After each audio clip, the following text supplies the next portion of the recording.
नमस्कार। आइए सुनते हैं पुरुषोत्तम मास का चौथा अध्याय। श्री नारायण बोले, हे नारद जी, लोकहित के निमित्त हरि से अधिक मास बोला। हे कृपानिधे, मैं मलमास बलवानों से तिरस्कृत हो यहाँ आया हूँ, फिर आप मेरी रक्षा क्यों नहीं करते? मुझे उन लोगों से शुभ कर्म में वर्जित, अनाथ और हमेशा घृणा से देखा। अब आपकी वह दयालुता कहाँ गई? यह कठोरता कैसे हुई? जैसे आपने अग्नि रूप दुष्ट कंस से जलती हुई देवकी की रक्षा की, वैसे ही मुझ शरणागत की रक्षा आप क्यों नहीं करते? हे दीनवत्सल भगवान, पहले जैसे दुशासन के दुख से द्रौपदी की रक्षा की, वैसे ही मैं हूँ, मेरी रक्षा क्यों नहीं करते? बतलाइए। जैसे आपने यमुना के विष से पशुओं की रक्षा की, हे रक्षक, वैसे मुझ दीन की रक्षा क्यों नहीं करते? जैसे ग्वालों की स्त्रियों की दावानल से जलते समय रक्षा की, वैसे ही शरणागत मेरी रक्षा क्यों नहीं करते? हे दीनवत्सल, जैसे आपने जरासन के बंधन से राजाओं की रक्षा की, वैसे ही शरण आए मेरी रक्षा क्यों नहीं करते? जिस प्रकार मगरमच्छ के मुख से गजराज की रक्षा की, वैसे ही शीघ्र मुझ शरणागत की रक्षा क्यों नहीं करते? इस प्रकार मलमास से कृष्ण भगवान के आगे आंसू बहाता उदास हो बैठ गया। तब अत्यंत कृपा से द्रवीभूत हरि आगे बैठे दीन बंधन मलमास से बोले, हे पुत्र, तुम अत्यंत दुख मग्न हो। तुझे ऐसा क्या महान दुख है? तू सोच मत कर, मैं तेरा दुख दूर करूंगा। मेरी शरण आ, सोच मत। यहाँ आकर महादुखी चंडाल भी सोच नहीं करता, फिर तू यहाँ आकर क्यों सोच में डूब रहा है? तुझको दुखी देख यहाँ के वैकुंठवासी विस्मित हो गए। तू क्यों मरने की इच्छा करता है? नारायण बोले कि भगवान के ऐसे वाक्यों को सुनकर मलमास श्वास पर श्वास ले बोझिल सा हो मधुसूदन भगवान से बोला, हे भगवान, आप गटगट के वासी सब जानते हैं, क्योंकि आकाश की भांति संसार पर आप व्याप्त हो। आप चराचर में व्याप्त हो, विष्णु हो, सर्वसाक्षी विश्वद्रष्टा। तुम्हारे निरंजन निराकार रूप में सब प्राणी व्यवस्था से रहते हैं। अतः हे जगन्नाथ, आपके बिना कुछ भी नहीं। हे भगवान, मुझ अभागे की पीड़ा को क्या आप नहीं जानते? तो भी हे नाथ, दुख रूप बंधन में बंधा जैसा कष्ट किसी को भी न हुआ, न सुना, न देखा। आपसे कहता हूँ, क्षण, लव, मुहूर्त, पक्ष, मास और दिन रात्रि अपने स्वामी की आज्ञा से सदा अभय हो आनंद करते हैं। किंतु मेरा न नाम है, न कोई स्वामी और न कोई आरक्षित। इसीलिए देवताओं ने मेरा निरादर किया है कि चह शुभ कर्म में निषिद्ध है। अंध परंपराएं सदा यही कहते हैं, अतः जीना नहीं चाहता।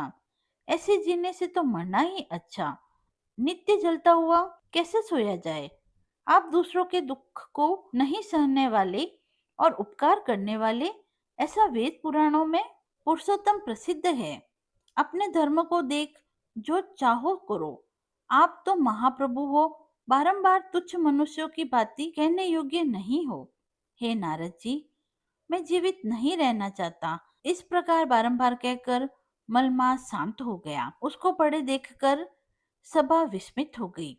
नारायण बोले, अधिक मास के ऐसे शांत होने पर महाकृपायुक्त श्री कृष्ण भगवान शरद चंद्र की किरणों के समान, नीति से युक्त मेघ के समान गंभीर शब्द से शोभायमान वचन कहते हुए सूची बोले, हे ऋषियों, वेद की रिद्धि में तत्पर, पाप समूह के नाश करने को बड़वा नल के समान ऐसे आदि पुरुष भगवान के वचन सुनने की इच्छा वाले नारद जी प्रसन्न मन हो बोलते भये।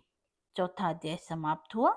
यदि आपको यह पसंद आया हो तो कमेंट बॉक्स में जय श्री हरि लिखकर अपनी भक्ति को व्यक्त करें। धरती माता की कहानी। धरती माता, जहाँ पर कि हम सब निवास करते हैं और एक दिन इसी में हम सब मिल जाते हैं। हमारे शास्त्रों में इनकी भी एक बहुत ही पौराणिक और रोचक कथा दी गई है। तो आइए पूरी श्रद्धा और भक्ति के साथ इस कहानी का श्रवण करते हैं। एक गांव में एक बूढ़ी माँ रहती थी। उसके 5 बेटे, पोते और भरा पूरा परिवार था। बूढ़ी माँ बहुत धर्म कर्म करने वाली थी। वह रोज सुबह जल्दी उठकर पक्षियों को दाना डालती, गाय कुत्तों को रोटी देती, द्वार पर आए किसी भी साधु संत को खाली हाथ नहीं जाने देती। गांव वाले कहते थे, बूढ़ी माँ ने इतना पुण्य किया है कि इसके लिए तो स्वर्ग से सिंहासन आएगा। जब बूढ़ी माँ का समय पूरा हुआ तो वह भगवान के घर गई, तो मार्ग में उसके सिर पर एक बहुत भारी बोझ आ गया। वह बोझ इतना भारी था कि बूढ़ी माँ से चला भी नहीं जा रहा था। जब उसने उसे नीचे उतारना चाहा तो आकाशवाणी हुई, हे बूढ़ी माँ, इसे नीचे मत रख। बूढ़ी माँ परेशान होकर धर्मराज जी के पास पहुंची और पूछा, महाराज, मैंने जीवन भर पुण्य किए, व्रत नियम पाले, फिर सिर पर इतना बोझ कैसे? धर्मराज जी ने कहा, हे माई, तूने संसार में सब धर्म किए, पर जिस धरती माता पर तू जन्मी, जिसका अन्न तूने खाया और जिस पर पाप पुण्य किए, उन धरती माता का उद्यापन तूने नहीं किया। यह उसी का भार है। बूढ़ी माँ ने प्रार्थना की कि उसे 7 दिन के लिए वापस पृथ्वी पर भेजा जाए ताकि वह धरती माता का उद्यापन कर सके। पहले तो नियम के विरुद्ध होने के कारण धर्मराज जी ने उसे पृथ्वी पर भेजने से इनकार कर दिया। बूढ़ी माँ की सच्ची भक्ति देखकर भगवान विष्णु ने उसे 7 दिन का समय दे दिया। इधर धरती पर परिवार के लोग बूढ़ी माँ के शरीर को अंतिम संस्कार के लिए ले जाने की तैयारी कर रहे थे कि अचानक बूढ़ी माँ के शरीर में हलचल हुई। उसने अपनी आंखें खोली। बेटों ने बूढ़ी माँ के सिर पर ठंडा पानी डाला और वह उठ बैठी। बेटों ने पूछा, माँ, आप तो परलोक सिधार गई थी, फिर वापस कैसे आई? तो बूढ़ी माँ ने कहा, बेटा, मैं सब पुण्य कर आई थी, पर धरती माता का उद्यापन करना भूल गई थी, इसीलिए मैं भगवान से 7 दिन का समय लेकर आई हूँ। बूढ़ी माँ ने 7 दिन तक पंडित जी को बुलाकर धरती माता की कथा सुनी। उनसे कहा, बेटा, हम इस धरती पर पैदा हुए, यही गंदगी की, इसी के ऊपर चले फिरे और यही अधर्म और धर्म किया। इन सब का भार धरती माता उठाती है, इसीलिए उनकी पूजा करना आवश्यक है। 7वें दिन बूढ़ी माँ ने ब्राह्मणों, बेटियों और साधु संतों को बुलाया। उसने धरती माता के निमित्त एक वेश, मिश्री, मोती, मूंग और सामर्थ्य के अनुसार दान दक्षिणा दी। उसने धरती माता से प्रार्थना की, हे धरती माता, मुझसे जो भी भूल चूक हुई हो मुझे क्षमा करना और मेरे उद्यापन को स्वीकार करना। 8वें दिन बूढ़ी माँ का समय पूरा हुआ।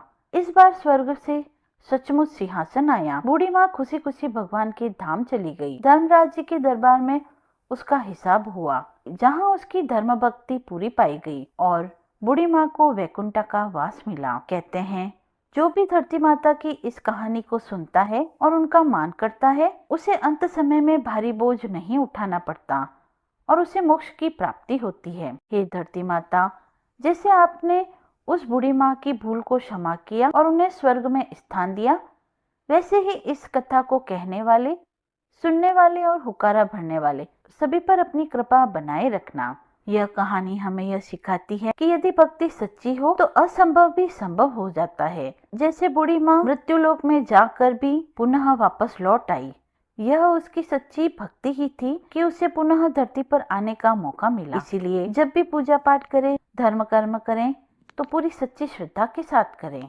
कथा समाप्त हुई। धन्यवाद।